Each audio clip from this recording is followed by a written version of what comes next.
Yo, what's up mga kaibigan? Nali na tayo magkwentuhan dahil nagawa nating makuha ang napakatinding panalo kanina sa overtime ng knockout game natin kontra sa Saudi Arabia. Ang ating Gilas Pilipinas ay aabante na sa quarterfinals ng FIBA Asia Cup kung saan makakaharap natin ang world rank number 7 na Australia.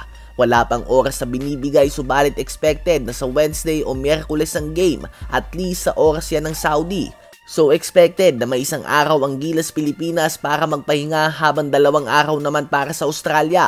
Sa post-game interview ay sinabi lang nga ni Justin Brownlee na ang mga ganitong klase ng tira ay pinapangarap niya lamang noong siya ay bata pa, kaya naman hindi siya makapaniwala dito. Ganun pa man sinabi ni Coach Timko na masyadong humble nga daw si Brownlee at madaming beses na niyang ginawa ang mga tira na ganito at hindi na ito bago para sa kanya, sa kanilang mga coaches at sa mga Filipino basketball fans. Amazing shot pa din nga daw talaga ito. Dagdag din ng veteran head coach na matapos lang ang press conference na ito ay agad na siyang manunood ng mga clips ng Australia sa team bus upang paghandaan nito at pag-aralan ang galaw ng bawat mga player.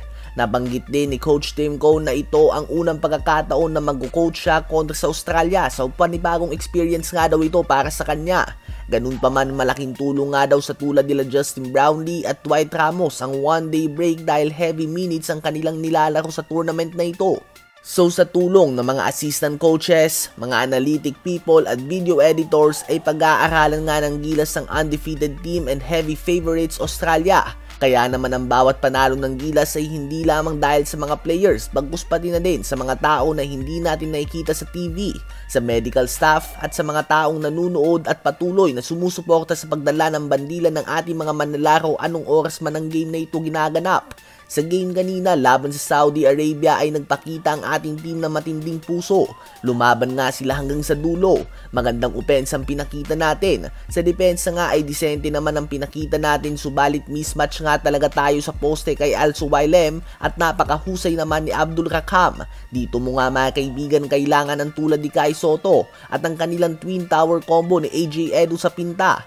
Ganun pa man, few adjustments sa bawat minuto, kasamang clutch performance mula kay Justin Brownlee, AJ Edu, Dwight Ramos, Kevin Kiambao, Carl Tamayo at iba pa. Sa uli ay nagawa pa din nga ng ating Gilas Pilipinas na makuha ang panalo sa home court ng Saudi Arabia sa harap mismo ng libo-libo nilang mga fans. Sa game laban sa Australia ay walang duda na tayong underdog dito. Heavy underdogs nga sa mata ng mga odd makers at pati na din ng mga analysts. Subalit kung magagawa nga natin na makuha ang panalo ay tiyak na ito ang biggest upset sa tournament na ito.